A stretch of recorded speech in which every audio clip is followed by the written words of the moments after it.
ಎಲ್ರಿಗೂ ನಮಸ್ಕಾರ. Dharmasthala ಹರಳೆ Vedavalli case, ಕೊಲೆನ ಆತ್ಮಹತ್ಯೆನ? Murderer ಯಾರು ಮರ್ಡರ್ ಮಾಡಿದ್ದು?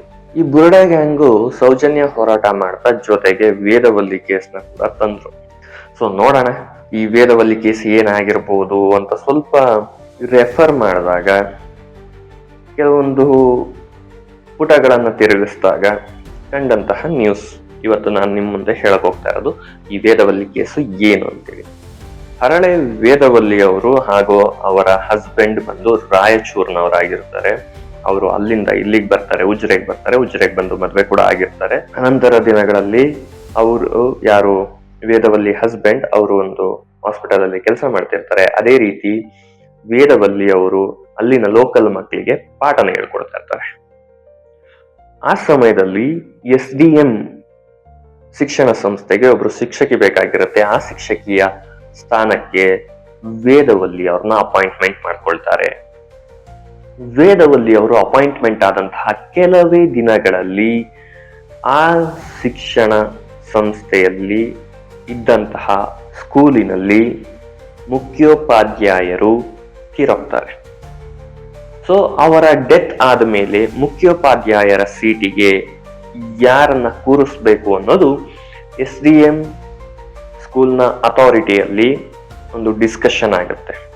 ಆ ಟೈಮಲ್ಲಿ ವೇದವಲ್ಲಿ ಅವರ ಸಹ ಶಿಕ್ಷಕರು ಯಾರ್ಯಾರು ಇರ್ತಾರೆ ಅವರೆಲ್ಲ ವೇದವಲ್ಲಿ ಅವರ ಹತ್ರ ಬಂದು, ನಿಮಗೆ ಆ ಅರ್ಹತೆ ಇದೆ, ಸೊ ನಿಮ್ಮನ್ನೇ ಚೂಸ್ ಮಾಡ್ತಾರೆ ಅನ್ನೋ ರೀತಿಯ ಆಸೆಗಳನ್ನ ಹುಟ್ಟಿಸ್ತಾರೆ. ವೇದವಲ್ಲಿ ಅವ್ರಿಗೂ ಕೂಡ ಒಂದು ಆಸೆ, ನಾನು ಮುಖ್ಯೋಪಾಧ್ಯಾಯರಾಗ್ತೀನಿ ಅನ್ನೋದು. ಆದರೆ ಚೇರ್ಮನ್ಗೆ ಅಥಾರಿಟಿ ಕಡೆಯಿಂದ ಬೇರೆಯವರ ಹೆಸರು ರೆಫರ್ ಆಗುತ್ತೆ. ಸೊ ಇವರು ಈ ಮುಖ್ಯೋಪಾಧ್ಯಾಯರ ಸೀಟಿಗೆ ಕುಳಿತುಕೊಳ್ಳುವುದಕ್ಕೆ ಅರ್ಹರಿದ್ದಾರೆ ಅಂತೇಳಿ. ಆಗ ಚೇರ್ಮನ್ ಏನ್ ಮಾಡ್ತಾರೆ, ಓಕೆ ಅವರಿಗೆ ಅರ್ಹತೆ ಇದೆ ಅಂದ ಮೇಲೆ ಅವರಿಗೆ ಮುಖ್ಯೋಪಾಧ್ಯಾಯರ ಚೇರನ್ನ ಕೊಡಿ ಅಂತ ಹೇಳ್ತಾರೆ. ಗಮನಿಸಿ, ಇಲ್ಲಿ ಚೇರ್ಮನ್ ಸ್ವತಃ ಯಾರನ್ನ ಚೂಸ್ ಮಾಡಲಿಲ್ಲ. ಅಥಾರಿಟಿ, ದ ಟೀಮ್, SDM ಸ್ಕೂಲಿನ ಟೀಮ್ ಏನಿದೆ ಆ ಟೀಮ್ನ ಯಾರ ಹೆಸರನ್ನ ರೆಫರ್ ಮಾಡಿ ಚೇರ್ಮನ್ಗೆ ಕಳಿಸುತ್ತೋ ಆ ನೇಮನ್ನ ಓಕೆ ಅವ್ರಿಗೆ ಕೊಡಿ ಅಂತ ಹೇಳಿ ಚೇರ್ಮನ್ ಹೇಳ್ತಾರೆ. ಸೊ ಇಲ್ಲಿ ಚೇರ್ಮನ್ ಸೆಲೆಕ್ಷನ್ ಮಾಡಲಿಲ್ಲ, ಸೆಲೆಕ್ಷನ್ ಮಾಡಿದ್ದು ಅಥಾರಿಟಿ ನೇಮ್ ಕಳಿಸಿದ್ರು, ಚೇರ್ಮನ್ ಓಕೆ ಕೊಡಿ ಅಂದ್ರು, ಅಷ್ಟೇ ಆಯ್ತಾ. ಸೊ ವೇದವಲ್ಲಿ ಅವರಿಗೆ ಈ ವಿಚಾರದಲ್ಲಿ ಬೇಸರ ಆಗ್ತದೆ. ಆ ಟೈಮಲ್ಲಿ ವೇದವಲ್ಲಿಯ ಸಹ ಶಿಕ್ಷಕರು ಯಾರ್ಯಾರೆಲ್ಲ ಇರ್ತಾರೆ ಅವರುಗಳು ಒಂದು ಗಾಸಿಪ್ಸ್ ನ ಸ್ಪ್ರೆಡ್ ಮಾಡ್ತಾರೆ. ಏನು ಅಂತ ಅಂದ್ರೆ, ಯಾರು ಈಗ ಮುಖ್ಯೋಪಾಧ್ಯಾಯರಾಗಿದ್ದಾರೋ ಅವರು ಚೇರ್ಮನ್ ನ ಧರ್ಮಕ್ಕೆ ಅಥವಾ ಸಮಾಜಕ್ಕೆ ಸೇರಿದವರು, ಆ ಕಾರಣದಿಂದಾಗಿ ಅವರು ಕೊಟ್ಟಿದ್ದಾರೆ ಅನ್ನುವಂತಹ ಒಂದು ಗಾಸಿಪ್ಸ್ ನ ಸ್ಪ್ರೆಡ್ ಮಾಡ್ತಾರೆ. ಆ ಸ್ಪ್ರೆಡ್ ಆದ ಕಾರಣ ವೇದವಲ್ಲಿ ಅವರಿಗೆ ಒಂದು ಕೋಪ ಬರುತ್ತೆ. ಸೊ ನನ್ನ ನ್ಯಾಯವನ್ನ ನಾನು ತಗೊಳ್ತೀನಿ ಅನ್ನೋ ರೀತಿ ವೇದವಲ್ಲಿ ಅವರು ನಿಲ್ತಾರೆ. ಅವರು ತುಂಬಾ ಹೋರಾಟಗಳನ್ನ ಮಾಡ್ತಾರೆ ಅಗೈನೆಸ್ಟ್ STM ಕಾಲೇಜ್ ಅಂಡ್ ಸ್ಕೂಲ್ಸ್ ಗಳ ವಿರುದ್ಧವಾಗಿ, ಧರ್ಮಸ್ಥಳದ ವಿರುದ್ಧವಾಗಿ, ಚೇರ್ಮನ್ರ ವಿರುದ್ಧವಾಗಿ ತುಂಬಾನೇ ಹೋರಾಟಗಳನ್ನ ಮಾಡ್ತಾರೆ. ನ್ಯಾಯಾಲಯಕ್ಕೆ ಹೋಗ್ತಾರೆ.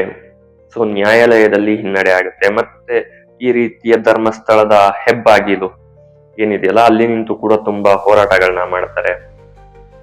ಇದಾದ ಮೇಲೆ ಒಂದು ದಿನ ವೇದವಲ್ಲಿ ಅವರ ಮರ್ಡರ್ ಆಗುತ್ತೆ. ಮಾಸ್ ಬ್ರೂಟಲ್ ಮರ್ಡರ್ ಅನ್ಕೊಂಡಿರ್ತೀರ ಬಿಡಿ.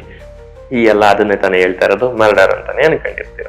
ವೇದವಲ್ಲಿ ಅವರ ಮರ್ಡರ್ ಆದಂತಹ ಅಥವಾ ಕೊಲೆಯಾದಂತಹ ಸಮಯದಲ್ಲಿ ವೇದವಲ್ಲಿ ಅವರ ಮನೆಯ ಬಾಗಿಲು ಮುಂದೆಯಿಂದ ಲಾಕ್ ಆಗಿರೋದಿಲ್ಲ, ಬದಲಾಗಿ ಒಳಗಡೆಯಿಂದ ಲಾಕ್ ಆಗಿರುತ್ತೆ.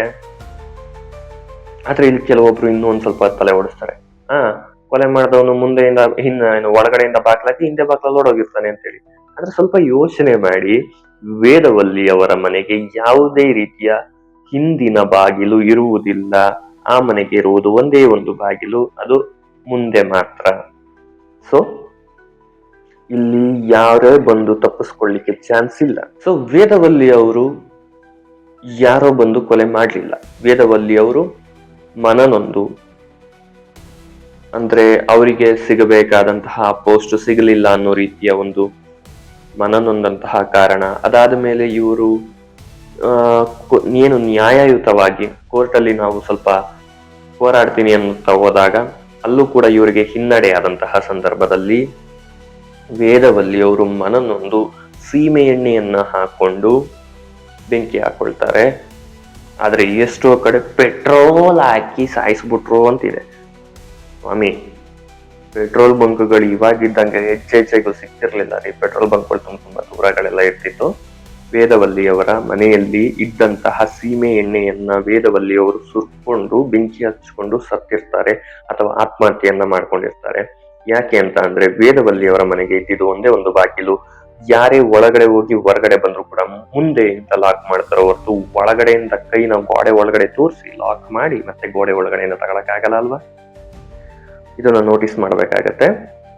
ಈ ವಿಚಾರವಾಗಿ ಕೂಡ ವೇದವಲ್ಲಿಯವರು ಆತ್ಮಹತ್ಯೆ ಮಾಡ್ಕೊಂಡಿದ್ರು ಅಂತಾನೆ ಹೇಳ್ಬೋದು.